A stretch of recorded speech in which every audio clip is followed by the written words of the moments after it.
Second episode के start पर ही दिखाया जाता है कि हिराकू खेत के पास खड़ा ये सोच रहा होता है कि इसने काफ़ी तरह की वेजिटेबल्स को ग्रो अप किया है और मुझे ऐसा करने के लिए किसी भी सीड्स की ज़रूरत नहीं पड़ी। जैसा कि मैंने पोटैटोज़, ओनियंस और टमाटर जैसी क्रॉप्स उगाए हैं और वो भी बगैर किसी सीड्स का यूज़ किए। अब हिराको इस कैलकुलेशन पर आता है कि ये अलमाइटी टूल की हेल्प से ये किसी भी किस्म का प्लांट्स ग्रो अप कर सकता है एंड ऐसा करने के लिए इसको जस्ट उस प्लांट को इमेजिन करना है और अपने टूल का यूज़ करना है। प्लस हिराकू कहता है कि अब क्योंकि ये प्लांट बगैर किसी सीड्स के पैदा हुए होते हैं और अलमाइटी टूल का यूज़ भी हुआ होता है, इसीलिए ये प्लांट्स बाकी प्लांट से काफ़ी जल्दी ग्रो अप करते हैं और चाहे कुछ भी हो जाए ये प्लांट्स ख़राब नहीं होते। जैसा कि ये पोटैटोज़ प्लांट जिसमें एक आलू या कहूँ पोटैटोज़ मिट्टी से बाहर आ गया था, बट ये ख़राब नहीं हुआ, बल्कि जो हिस्सा इसका ज़मीन से बाहर था वो ग्रीन कलर का हो गया बट स्टिल ईटेबल। अब कहीं ना कहीं हिराको उन गॉड्स का ग्रेटफुल होता है क्योंकि उनकी वजह से इसको इसके ड्रीम के मुताबिक लाइफ जीने को मिली, तो वो उन गॉड्स के लिए स्टैटूज भी बनाता है। इसके बाद हिराको खाना पका रहा होता है एंड जब वो खाना पका लेता है और इसको खा रहा होता है तो उसके माइंड में आता है कि I wish I have a salt so it taste better than this, कि काश मेरे पास साल्ट होता तो ये खाना और भी अच्छा बनता। और जहाँ तक बात है यूकी एंड कुरो की, तो आई थिंक ये सब कुछ ही खा लेते हैं। सो जब तक ये हैप्पी हैं आई फील हैप्पी टू।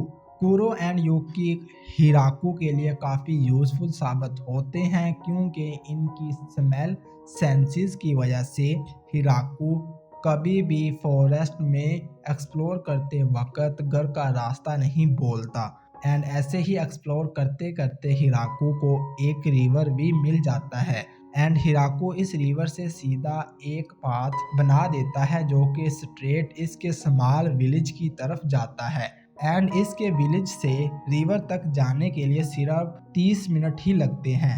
हिराको अपने अलमाइटी टूल का यूज़ करते हुए बहुत से डिफरेंट टाइप के प्लांट्स ग्रो करता है ताकि वो किसी न किसी तरह साल्ट यानी नमक को हासिल कर सके, but still he got no luck and at the end time गुजरता जाता है एंड विंटर सीजन स्टार्ट होने वाला होता है। हिराको ये सोच रहा होता है कि समर तो किसी न किसी तरह से गुजर गया, लेकिन विंटर में मैं क्या करूँगा, मेरे पास तो सिर्फ यही क्लोथ्स हैं जो कि गॉड ने मुझे दिए थे एंड अगर मैं रैबिट्स की स्किन का यूज़ करूं तो वो भी काम नहीं करेगी क्योंकि उससे सर्दी तो रुक जाएगी लेकिन उसकी स्मेल मेरे लिए डेंजरस हो सकती है।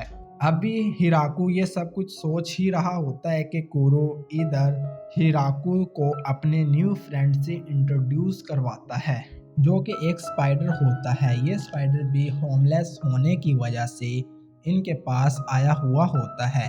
प्लस ये स्पाइडर अपने वेब से एक पीस ऑफ क्लॉथ बनाकर देता है जिसे देखकर हिराको भी हैप्पी होता है एंड इसके बाद ये स्पाइडर इसी बड़े से ट्री पर रहना शुरू कर देता है। प्लस हिराको इसका नाम जोबोतोन रखता है। ये जोबोतोन अपने वेब से हिराको को इसके घर के लिए काफ़ी क्लॉथ्स बनाकर देता है एंड इसको विंटर में सरवाइव करने के लिए कोट और जैकेट जैसी चीज़ें भी बनाकर देता है। अब विंटर आ गया है बट थैंक्स टू जोबोतोन हिराको के लिए काफ़ी डिफ़िकल्टीज फेस नहीं करनी पड़ी। हिराको सोचता है कि विंटर तो अब किसी न किसी तरह गुजर ही जाएगा और लाइफ भी अच्छी चल रही है, बट फिर भी मुझे अब लोनलीनेस फील होने लग गई है। काफ़ी टाइम हो गया है मैंने किसी भी इंसान से बात नहीं की, अगर ऐसा ही चलता रहा तो मैं बात करना ही भूल जाऊंगा। बट एनीवेज विंटर के जाने के बाद अब कोरो एंड यूकी के सब बेबीज़ ग्रो अप हो गए हैं एंड विंटर में ज़बूतन ने भी काफ़ी बेबीज़ को बर्थ दी थी। प्लस इन सब की फैमिलीज़ को इस तरह बढ़ते हुए देख हिराको हैप्पी तो होता है लेकिन एनवी फील करता है एंड वो विश करता है कि काश मुझे भी कोई पार्टनर मिल जाए तो मेरी भी फैमिली होगी। एंड नेक्स्ट हिराकू फिर अपने काम में बिजी हो जाता है, बट इतनी ही देर में जोबोतोन अलर्ट अलार्म बजा देती है एंड कोरो हिराकू को साथ लेकर फॉरेस्ट में आता है। लेकिन जब हिराकू इधर आकर देखता है तो इधर एक लड़की होती है जिस पर जोबोतन और कोरो ने अटैक किया था। हिराकू इसके पास आता है एंड इसको अपनी जैकेट देता है ताकि वो इस लड़की को कंफर्ट दे सके। बट जैसे ही इस लड़की को ओपनिंग मिलती है वो हिराकू पर अटैक कर देती है एंड इसका ब्लड सक करती है। हिराकू का ब्लड सक करते ही ये लड़की पूरी तरह से रिकवर हो जाती है, इवन कि इसकी हाइट भी पहले से बढ़ जाती है। और हाँ, मुझे नहीं पता इसके क्लोथ कहाँ से आ गए, मे बी ये भी ब्लड सक करने से रिकवर हो जाते हैं। और हाँ, ये कुछ ज़्यादा ही फैंटेसी हो गया। अब क्योंकि इसने हिराकू का ब्लड सक किया था तो ज़ाबुतोन एंड कोरो इस पर फिर से अटैक कर देते हैं, जिसकी वजह से एक बार फिर वो लड़की हेल्पलेस हो जाती है। इस बार हिराकू इसके पास आता है और इससे कहता है कि देखो, मैं तुमको ब्लड दे सकता हूँ अगर ये तुमको रिकवर करने में हेल्प करता है तो। बट ये सुनते ही वो लड़की बगैर कुछ सोचे कहे इसका ब्लड सक करना शुरू कर देती है। इसके बाद ये दोनों हिराकू के विलेज में आते हैं। ये लड़की हिराकू के खेत को देखकर काफ़ी एक्साइटेड होती है क्योंकि इसने आज तक कभी भी ऐसे प्लांट्स अपनी इंटायर लाइफ में नहीं देखे थे। ये लड़की हिराकू को इसके प्लांट्स पर कम्प्लीमेंट देती है, जिसे सुनते ही हिराकू काफ़ी हैप्पी फील करता है एंड इस लड़की को अपने बाकी खेत भी विजिट करवाता है। एंड इस तरह ये दोनों सारा दिन काफ़ी इंजॉय करते हैं। और हाँ, इस लड़की का नाम लुलू सी है, पर मैं इसको लू ही कहूँगा। रात को जब ये दोनों बातें कर रहे होते हैं तो इधर लू इसको बताती है कि वो मेडिसन प्लांट्स पर रिसर्च करती है एंड थैंक्स कि तुमने मुझे इधर नाइट स्पेंड करने दी। मैं प्रॉमिस करती हूँ कि मैं सुबह होते ही चली जाऊंगी। अब लू के जाने की बात सुनते ही हिराकू परेशान हो जाता है। वो सोचता है कि अगर लू वापस चली गई तो मैं फिर से अकेला हो जाऊंगा।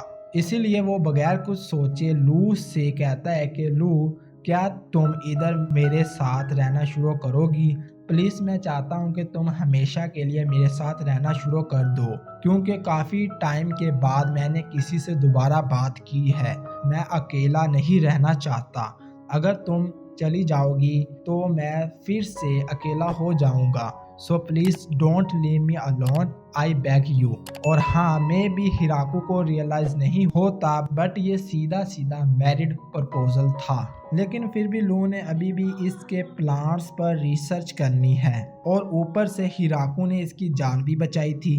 प्लस हिराकू एक डिसेंट एंड इनोसेंट लड़का है, तो इसीलिए लू इसके प्रपोजल को एक्सेप्ट कर लेती है। एंड जाने से पहले आप लोगों को बता दूं, लू एक वैम्पायर है, इन केस अगर आप लोग क्यूरियस हो रहे हो तो।